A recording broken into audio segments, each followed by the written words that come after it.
And then, ito namang the light. Ito guys, halos parehas na parehas ito. Kasi nga, diba, sabi ko sa inyo, for some of you, nagiging inspiration kayo sa ibang tao. So, para kayong nagiging light, nagiging ilaw, nagiging source of light, source of happiness, source of inspiration sa ibang tao, mga kapiksi, nakakapag-motivate, para kayong pinanggagalingan, para kayong charger. Na-charge nyo sila, no? Ng very positive energy, mga kapiksi. So,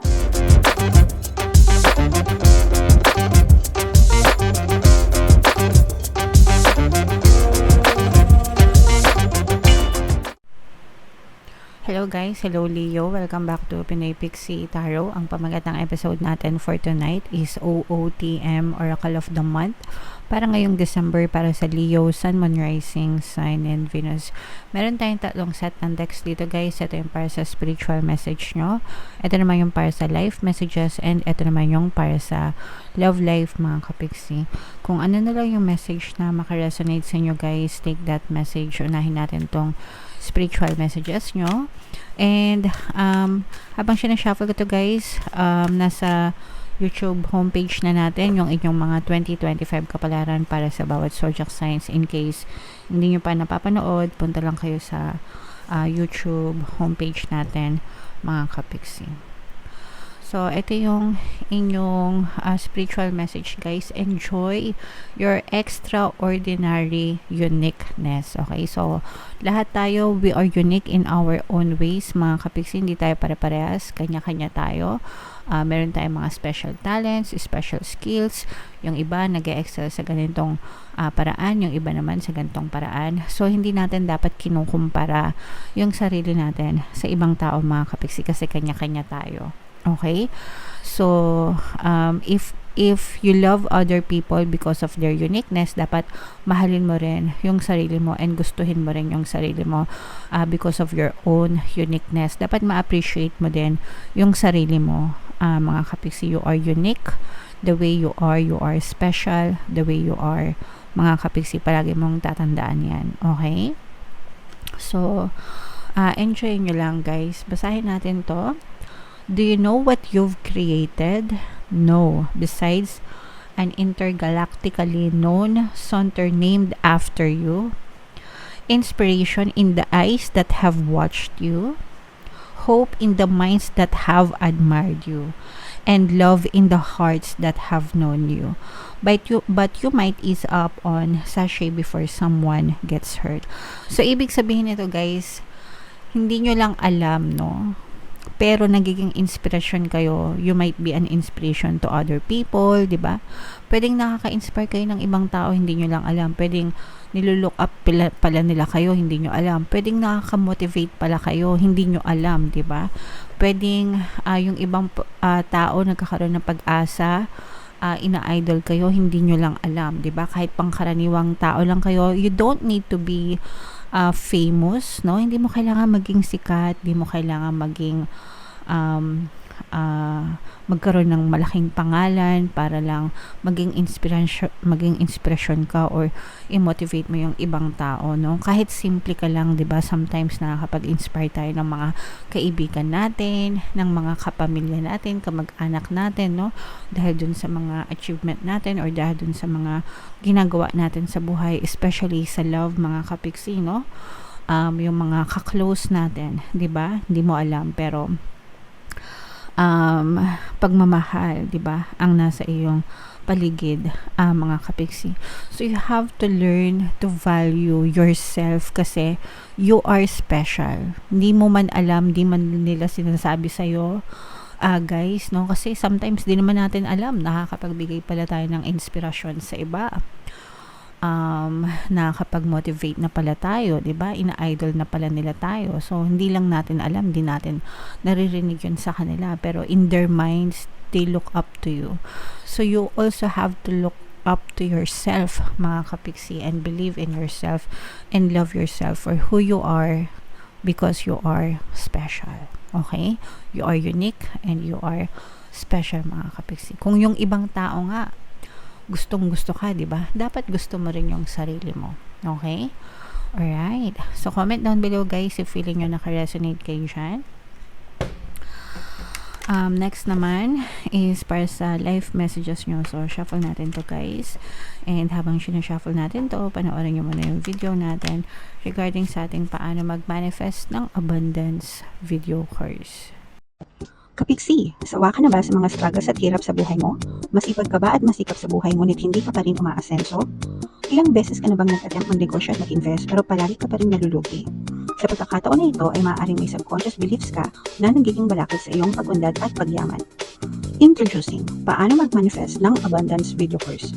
Dito ay matututunan mo ma-overcome ang mga balakid mo para tuluyan ka ng umunlad, umasenso, sumagana, maging matagumpay, successful at maswerte sa iyong kabuhayan, pera, trabaho, negosyo sa lapi at kaperahan ng bonggang-bongga. Dali, mag-send na ng email sa pinoypixitarot@gmail.com at simulan na ang iyong pagyaman ngayon. Alright, so sa lahat ng gusto mag-avail ng course guys, meron tayong 500 pesos na discount until November 30. Kaya mag-avail na kayo mga kapiksi. So ito yung mga live messages para sa inyo. We have the earthy and the light. So ibig sabihin nito guys, no, yung pag sinabing earthy, yung pagtatayo ng matibay na pundasyon sa buhay nyo mga kapiksi, yung mga effort nyo, yung mga sacrifices nyo, di ba? Going back to basics para may tayo mo ng matibay yung buhay mo, maitaguyod mo ng matibay yung buhay mo, di ba? Learn the basics, foundation, focus on foundation, building a good foundation para sa buhay mo mga kapiksika, para kapag ka lumago ka na or tumanda ka na, di ba? Matibay yung pundasyon ng buhay mo, hindi ka basta-basta bibigay, hindi ka basta-basta matitinag, hindi ka basta-basta masisira, kumbaga hindi ka basta-basta babagsak. So it's very important na yung pundasyon nyo sa buhay, yung mga skills, yung mga knowledge, mga kaalaman, di ba? Is matibay mga kapiksi. And usually pinagtitibay yan ng inyong mga experience sa buhay. Okay? So, yung mga lessons na natutunan nyo sa buhay, yan yung magiging gabay nyo para makapagtayo kayo ng matibay na pundasyon sa buhay nyo guys. Okay? And then, ito namang the light. Ito guys, halos parehas na parehas ito. Kasi nga, diba, sabi ko sa inyo, for some of you, nagiging inspiration kayo sa ibang tao. So, para kayong nagiging light, nagiging ilaw, nagiging source of light, source of happiness, source of inspiration sa ibang tao, mga kapiksi, nakakapag-motivate, para kayong pinanggagalingan, para kayong charger. Na-charge nyo sila, no? Ng very positive energy, mga kapiksi. So, kapag nakakatulong kayo sa ibang tao sa pamamagitan yan, syempre collective, mas marami kayong natutulungan, mas maganda rin yung balik niyan sa inyo guys, no? So, shine your own light mga kapiksi and continue being an inspiration sa ibang tao, kasi hindi natin alam minsan yung pag-inspire natin sa kanila, yung mga words natin, yung mga salita natin, yung mga encouragement natin. Akala natin parang sinasabi lang natin, no? Parang wala lang, pero sa kanila guys, iba yung epekto niyan. Sa buhay nila, sometimes life-changing pa yan na kapag pabago tayo ng buhay minsan. Okay? So, shine your own light, mga kapiksi, and be an inspiration to others. Okay? Alright, so yan yung life messages mo. And ito naman guys is yung sa love life naman mga kapiksi. Habang sinashuffle ko to guys, naka-flash sa screen nyo yung ating bagong course, paano mawala ang third party at magkaroon ng harmonious na relationship para mawala yung mga kabit ng mga jowa nyo guys. 20% discount until November 30 guys, kaya mag-avail na kayo.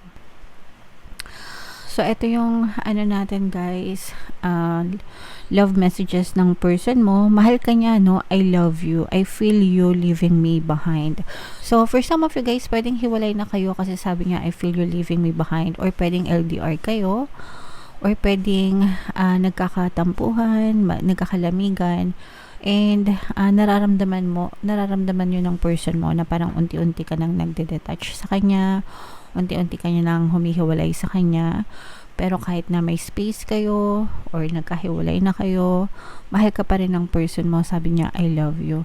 Sometimes kasi, baka kasi nag-away kayo, malala ganyan, tas hindi nagkaintindihan, and sometimes parang hindi nila ma-express kasi there are some people na hindi talaga expressive mga kapiksi, kahit mapatext, yung mga tipong K yung magre-reply sa'yo K, yung mga ganun lang, di ba? O kaya thumbs up lang, di ba? So, may mga ganon klase ng tao na hindi sila expressive mga kapiksi. And probably, yung person mo ganon, no? And yung iba sa inyo, pwedeng nagsawa na kayo sa kaiintindi dun sa person nyo, no? Kaya parang nagde-detach na kayo, ganyan. Pero yun, nararamdaman nila yun, and parang feeling ko naman nagsisisi sila, mga kapiksi. Pero deep inside them, mahal ka nila. Baka hindi lang nila nasasabi sa inyo, or baka hindi lang nila napaparamdam sa inyo, mga kapiksi. Okay? Alright, so comment down below, Leo, if feeling nyo naka-resonate kayo dyan. Ito, i-mind nyo to guys, no? Kung gusto nyo i-mind, mahal ako ng person ko, ako pa rin ang mahal niya, gusto nyo pa rin ako, yan. So, yeah.